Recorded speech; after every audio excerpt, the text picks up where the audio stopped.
Pennyfo nansen na say ajaji pennyfo amampani mahama yi wo mo se wo mo nko Supreme Court no enne nkomna se bedwam se wo beje wo matumu no nsem bi esi wo ho na ye na musini oto ye nkra efiri ma se bedwam eye Prince Akwa Prince otemenka ye maadwo ema wakwa aba eden poti na esi o parliament afasa se beje Supreme Court judges ya tumu na se ye nyo montum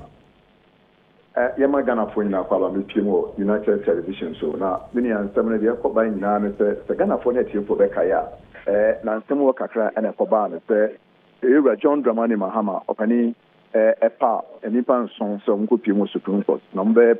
true, the kind of the vetting committees. Now, and the other now commissar was a Joe Mutumu, the minority position. Actually, we say one day, and Yadia, Ombeji, Sanko, Pona to me, Sansa, Ombekaya. Mra yura kufuado epa nimpa mienu pe omonko ka ho no yura just then minority na end this minority no omo police enya de omaje san hwehwe no e de atomo ene ntomo bo edigu ya nya de omo so saade no so de bia arada but I was asking we say no na your president between leader aka sabato wura mu sisi ya wa hanu say ya na once mo kan nyina say won de enya de obaje pa position atomo wo kire mu say committee no so mo koto aba no omo nyina ko no wo kire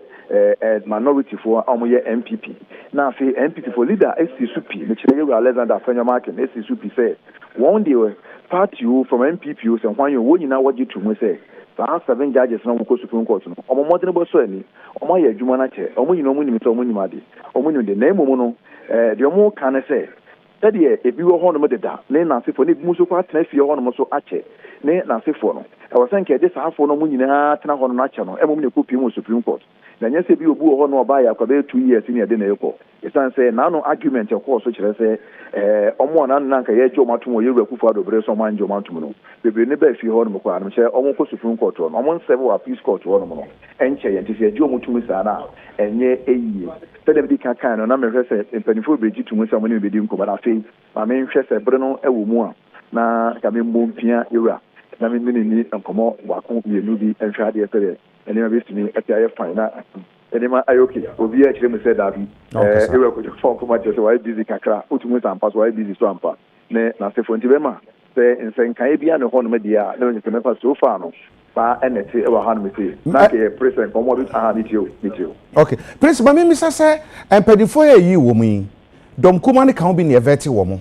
ansa na wo mu de wo mu de omu hu no ye no na se jomo ka bo mu no ko na se be jomo ho ye misa say wo mu kan bibi fa ne nti a ade no wo mu nyi omu ntumu de a ade nti na vetting no wo mu etina mu ye vete wo mu eno wo ma kan wo bibi good question. Oh, say we now first say we be say tit for tax. You akufu adobre so no. Mo ka say judges mienu a ya pa wo mo e de aba no. San ko for nya de mo beje mo atomu. And it is say Supreme Court ho no no ayema.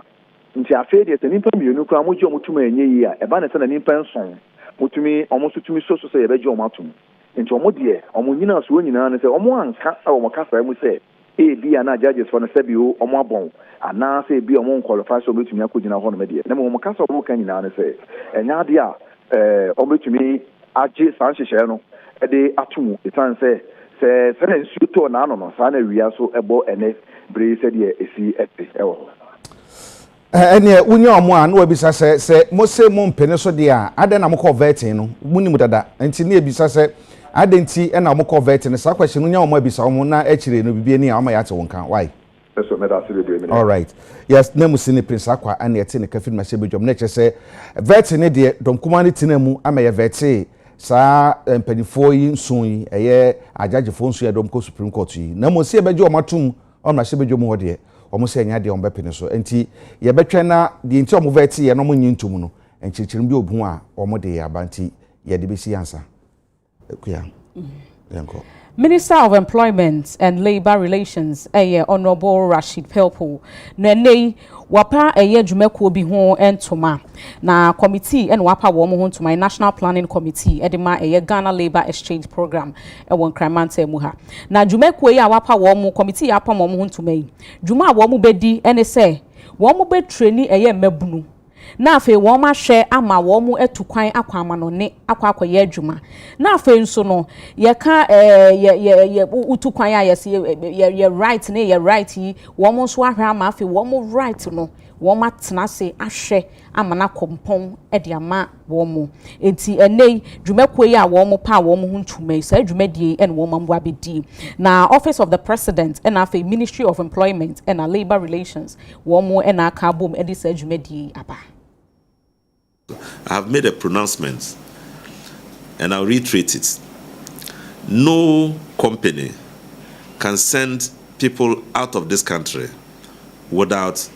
a labor certificate signed by the minister. They will stop you at the airport and you can't do it. No company can send anybody out of this country without signing a memorandum of understanding,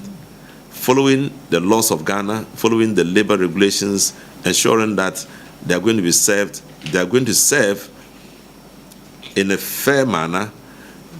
paid adequately for what they have done, and without being enslaved. And the third thing is that we will sign a bilateral with any country that wants labor from Ghana. It will not be the situation where you bring pictures from the Gulf and you see our ladies be maltreated, and some young men can even run away and leave their earnings because they just wanted to come back home as a result of the pressure they put on them. Youth and empowerment, to make sure there is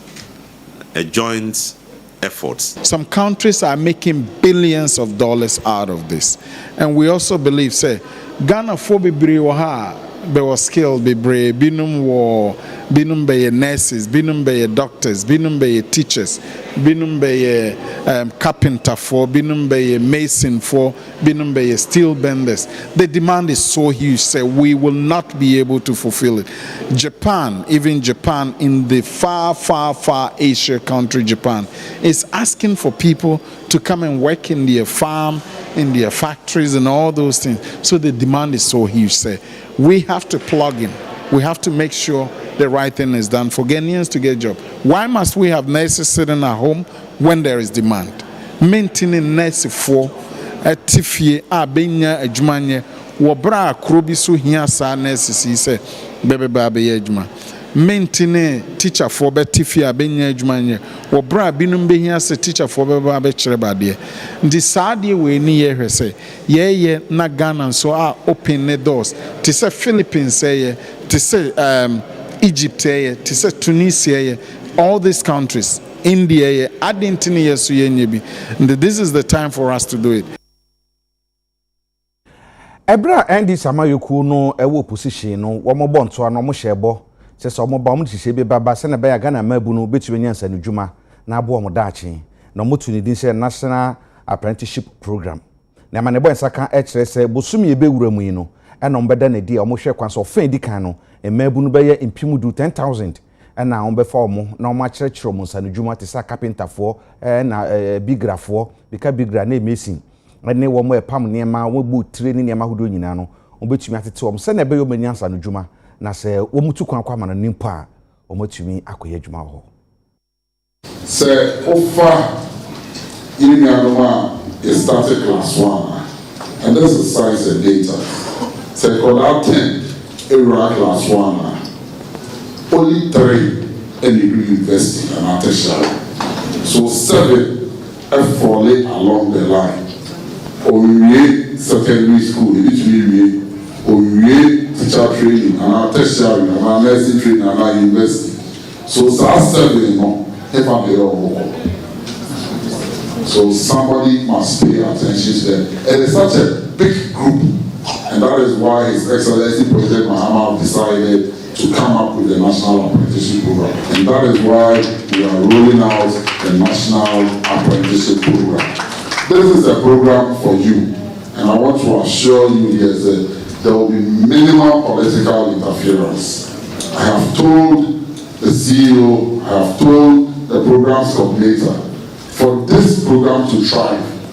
let the citizens of Ghana fully benefit from it Samukaya somewhere in the month of April, no, you call Tamale, you call launch a program for a friend, a national apprenticeship program. Program no so you go so you roll it out program. No, when I'm going to say so we roll it out program. I be more from most stakeholders. Just more program ne here, man. I say more one case we here almost and son of which my implementing program and I know it's and then stakeholder engagement because program no do time I bet me I roll it out. I'm making sure say I select master craftsmen and also select apprentices. It's a various master craftsmen and apprentices. It be some more because some more agents and our more expected program. No, and I also catch them and I expect to say or mobile collaborate with government. I'm making sure say program no be coherent and then stakeholder engagement. But the Empire Bonnet say in the coming month, you know, by next month, we bet me roll out the first batch of apprentices, our more master craftsmen, so that they can start training. The National Apprenticeship Program, a flagship program. His Excellency John Mahama shared in the campaign that I have seen the skill gap in Ghana. He had seen unemployment. He has seen underemployment, especially after the impact of COVID-19. And so the president promised that when you elect me as president, I will create a system where every young person who wants to learn a skill in Ghana will learn that skill for free. Again, that whilst you are learning the skill, government will provide you a stipend so that attrition rates will reduce. You learn with peace of mind. Then when you have finished learning the skill, at the Acadia Odibesha Jumaseno, at the Abuase, Fakosha Jumase, Nabo Hebra. Penny Quantre for Edema Ghana National Gas Company and the name what they are to dry Eromashe field. Watch them, I was say. Ukwe juma ba kumwa ube huana ni pegu mube bre upe baby krat na wunya na won say ye tata ho na no ene nam so ama renowned human resource consultant and then kan so no ye employment minister Austin Gami na ne wakasa de work ni na no so wo say ensema wodi to dwa no woni de obekire ma enke ya papa esan say eno ha adwiye pa say ube ko private sectors no say ye public sectors no ube hu say nipa bebre gu ho na eno kra no ha adwen ne ha adwen a work ni na ne say e ma yesika semu ekosoro uchi obi ka obo se na akoye bibie wo ho na afa enwuma no nkonya ne ade ni na eboka enti wo mo behwe na wo ma aye ho hyehyeye bia eno ebeboa ama afa mpuntu na afa asomdwie ene atene ni bia ye pe wo oman Ghana na afa enwuma bia ye nso no akoye. Every organization has its workforce optimum level. And therefore, if you exceed it by one, it's cost to you. Each department in every organization has its optimum level. That adds up to the master organogram of the company. So from laborer to the chief executive, they know exactly the numbers that are required. Now, because we live in Africa, and Ghana, no exception, and we have massive unemployment on our hands, some people think that they can load the companies just because they have the right to do so. I think it's a very awful thing we do here in Africa and in Ghana. So I'm happy they identified it early enough. They should find ways and means of letting out all those who are surplus to the needs of the organization. If they have completed their probation period,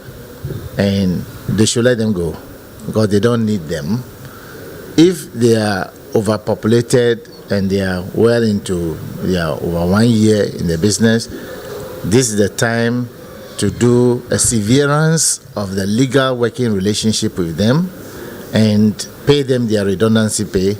let them find some work else to do. If tomorrow Ghana Gas needs a replacement, they have a database of the people. They can always call upon them to come and fill in the void. So I think that it's a very normal thing for any serious organization to ensure that they have their optimum level of the workforce, that beyond which if they go, they are running into trouble. Unemployment will always be first. Livelihood at the expense of running the organization aground will lead to nobody having job at all, and the whole nation will be the loser. In any serious country, I have traveled a little bit, in any serious country, any organization, private or public, that exceeded by one, that company is in trouble because it's cost. You cannot afford it. So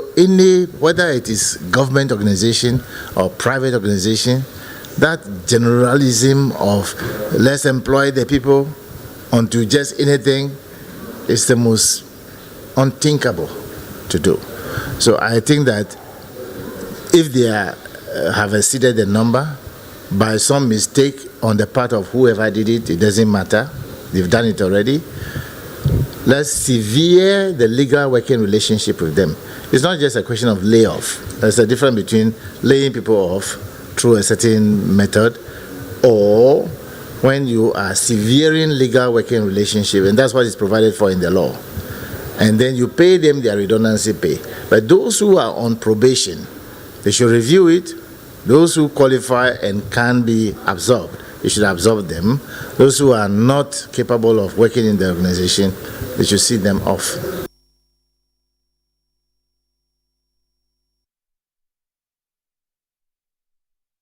Yetu akasa bono so ebobo hwi na yakokuma se di kan abomumu dada se ohene a owo ofimaswati abomemu sanhwe emo ne yemampani John Dramani Mahama kohyia na mane boy saka che so oduru kumase wakokohyia ne nua otekokko so otumfo setutu otoso mienu ewukumase a de ho amane ebo ebremu Ohimpon yo Eswatini, His Majesty Maswati otoso miensa aba bepiem ewo Kumasi enono wa Asante Mantam ha wo eba besra Asante Mewra otumfo setutu otoso mienu na ohene Maswati otoso miensa eba no wane ne ho kani ene ne mpanifo ene baye na omo baye no wahene yo wadwaben na otuo srebo otoso mienu wano na ejina Asante Mewra otumfo setutu otoso mienu anemu a waje wo mo feso eba Asante Mantam anase Kumasi na ohene Maswati ebedi nefua no enan ewa Asante Mantam ha na Asante Mewra otumfo setutu yo otoso mienu ebeje ne feso dumade bebre na mpanifo de atoto akwamu amobeye na womode ahye ohene Maswati otoso miensa enmonyam ewo srahwa waba abesra Asante Mewra otumfo setutu otoso mienu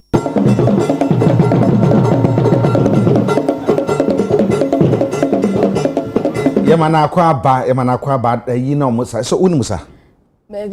uni mi Asante ni Asante for the mitimi sa utumi ye ho menya ka kanche wana mesu bitumi ye pa nya sam kwetu akra nti we de yemana akwa ba yi ebehwe so omso mukuru masa no ombesa bia me yetumi ahwe ye nyina we so na yenkoto nkreto so mienu ye ba ye beto aso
Adesimama yɛda mo asesa mo twan yɛn yɛ twa yɛ kasa bɔ no so adwadi mu ɛne yɛ bɔ awura na nei Omni Basic Bank ene nei womo edi ahwehwe so say womo 8th edition no womo de work health work bi eba be hwehwe so na we no womo yese ne be ya womo betenetene womo mpomu na afi womo de bie enwuma na afi womo network womo didi womo ho nkomo ahyiahia nkofo se ne be ya ebeboa ama womo bank no agina mrane na womo bank no so enya nipa edi aba ama ma be ya adwuma ewo we ni de etoso enwotwe a Omni Basic Bank wonu maka won ho abomu ama enkramantam say 190 atenetene wapomu ahwe se de be ya eno so beboa ewo wa adwuma yimu eno na wahehye dwumadie de etoso enwotwe a wonum eye na memene da June da etoso aduonu enwotwe afimpinu ni aduonu enum wochese we ye Omni Basic Bank womo quarterly health work na chese bosumi na bia no womo kapsiani na womo ne omanfo ananti titu womo adwumayefo mpanimfo womo di adwuma nanim na afi womo customers ne Ghana de hia wo pese obeka ho bi no womo so abeka ho no womo ananti abra UTV ene chairperson ma health work committee ma Omni Basic Bank kasa no era echa afre ahin ado kofo wo fa asa kwanya so ema wo de srede to Ghana de hye nyinanim so omomeka ho bi na wotinetine wapomu a eye pa wo mo fiti ase o University of Ghana Sports Stadium ho ahomachi nonum ne fa we Omni Basic Bank na ye aerobics de ne say bank na decide say ye be hwe staff apom de intino Monday to Thursday bia ye aerobics enumre see a pon ejuma from 5:30 enti eno na ye ene health work ye no every quarter enti no we no of course ebeboa na ya prepare for health work no ye be nante be 11 kilometers enti health work no ye be start to University of Ghana Sports Stadium ye be ba bonten aba main street no so to say ye fiesta obedru standard board no afa right no akọ Fiesta Royal udru Fiesta Royal traffic lighter no a U10 to a U10 now over down no afa kwan na ekọ down through Bellagio ye be nantia ko Association International traffic lights no na pe asa ye U10 na yaba back to University of Ghana Sports Stadium the ebeka che Ghana for no say ye expect say obia beba enye ye staff enye ye customers nkoa obia betimi aba na ye nyina ye mra efise se nkofo enya yare bebre bia obia nte ase ye gidi say eye because ye hunye din ye exercise enti no omumra na omume join ye 28th na ye nyina ye nanti ye wie susu a ye wo fe a ye ton niema a obetimi ato obetimi sujo niema ba beton nanso eno de o se o ma ye hu ansa se o pese o de niema beton enu nyina ye free oba wuntu ahwe yes sati ye health work exercise we ni 8th edition abribia ye be organize sa exercise ya ye nyina ye de ho be shem mi ankasa as a person me de hu shema ye be wie na ankasa no the whole week ni nyina me hu aho distro ku bia mi ankasa no enya wo mi ankasa me body mu enti enya me nko a enije a ewo ye staff ni nyina mu se basi ye eba ye nyina itema me hu se staff ni nyina enije hu na hu so bia so enije ye by 28th ye invite your customers nyina well when you a customer cry you are invited mombra me kan ho ni ye nyina ye fa ni je enante na e dia pomudin ebebra mi no mi no eboa ma ye keep it fit most of us ejuma ni nti into me exercise on a regular nti in house aerobics no any health work on the quarter no eboa like my honam no etoso ye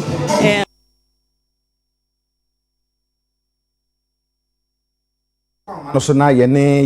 ye na musini je koku bi edi nkomo kakra nya ntiye se abaya bi a oku school wo Kita Business Senior High School we hwere ne nkwa ya na bebi asasem no siye no Jacob no bitu aboye mu Jacob otemenka ya moadwo ba ne sen na himfa na sai ro sem siye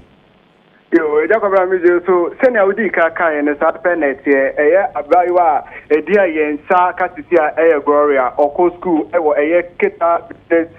School, no Kita. Now, with 17 years, and or car a year at a go school more. Me grandmother, a Abuzume, I know to work from Mantemoa. Into no opesa or Cotra, a year grandmother, into Okoji Asia, and a teacher to know a sign at the mano. Yes, man, one call a year Abuzume ho, and a PMO, a one Kantma ho, a year Tomepa, I know what a year gas out amount room. PMO, one of more had to remove a year nansa. Now a year and ra, bear no do more, and a part and a year the so called tea a year and Yama, a word and Oma Kenisa Omba in the Columbia woman Temo the end say almost protect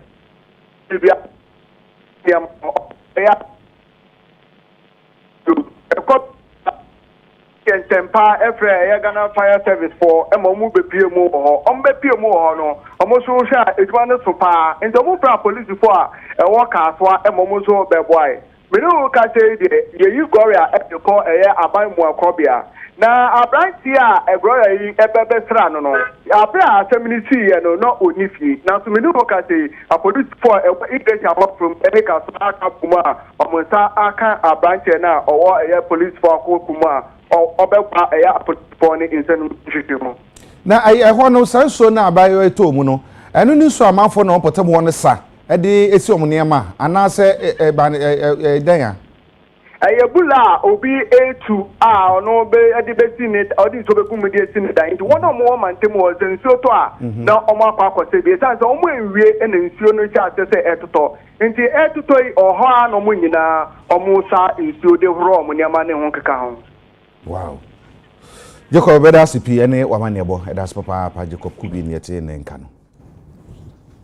Enche ye kra ne hu se abrantie bia na wadi emfie du mienu ya hange na chese ye bro na enya asem kuma akra ne no ene nam so ene emene Ghana police wo mo de nkrata bi ababonten na nkrata no de wo matre wo mu ene se wo mache eye mpanifo mienu ya na wo mahu se ya hange abofre ya na ye bro na chese wo hwe video ya won se be fimie pa na abrantie ya ye che wo mu suspect no didi eye Isamoru wono ewo mfie be 58 years and afa Suleiman Abdul Rashid ono ewo 27 years na abofre ya ene ye kase ya wo mu hu ye hu se wonam video ni mu na ye bro no ene aposifo e de na kwa akoto ayasabia ye hwe na wo mu asane yare na afa wo mu de wo mu nso a wo mu bu mofra no akwa akogina asabdi bia na afa wo ma hwehwe mu esanse wo mu ti ase a enye ye ni na se wo mu se abofre na akwa akowia 200 Ghana cedis eno en wo mu de ebura nye kuma ebura akra ya na chese enye asenkuma akra Yema police for money adwuma na de be sore so eye amanebo afi University of Ghana aba e kire se omunya de omunya toto fo mahu se COVID-19 no esan ababio ewo University of Ghana campuses intin krata om de aba no wo mo de ehihye bi atodwa na edi kan ne se obi amomode se obehye nose mask so ye hoho so school ni hye anu akin so obehoro wonsa bra na COVID bremu ye ne pepepe afenso ne se ye gina na ya bo apia so no da bi ye titi emu na afesi bobo chenku bebre no so no eno so ma hwe no ma ye fi okra fe no so no on betere be bi amframa wa abiri bia wo dan mu so no gbobu ntoku ya se na be ya ebetuma amframa etumi aba ho na fe ebie ne kra no so no se wo behia se wo tumi enye bibi na so wo se kata bi ya kire mframa boni bi ya fru hinu aba na wo hina no so ne wo bi ne amana bi a ompacho tenafie boko na san wo yare ansa na watumi aba ebegina we so na ye de aseda amade so chocolate drink and the coffee drink na bia kwama need food need abekwan na specialize in so special drink na mo make wo so betwetwe osin a apose ba kope eno ane pep student emo asie chi na mo ye den emo osin fiti emo no mu ye hwam tisa wo sere akokodro mo pa eya busuan chemfa into one obusia nyina mo fa twetwe mo se me din de agya kwabena me ne Nana Ekwia Kobi ye na de kasebo no bram da mo nyina ase ama mo ene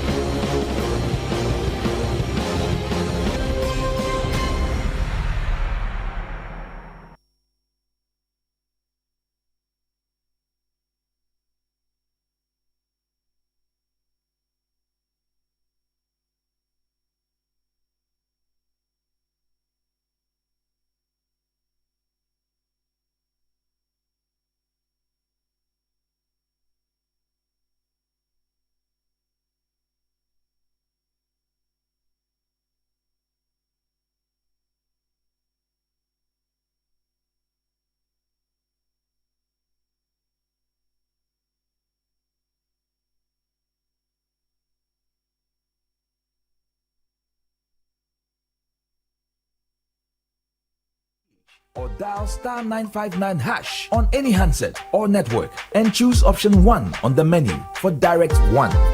Select one number from 1 to 90 as your Direct 1 number.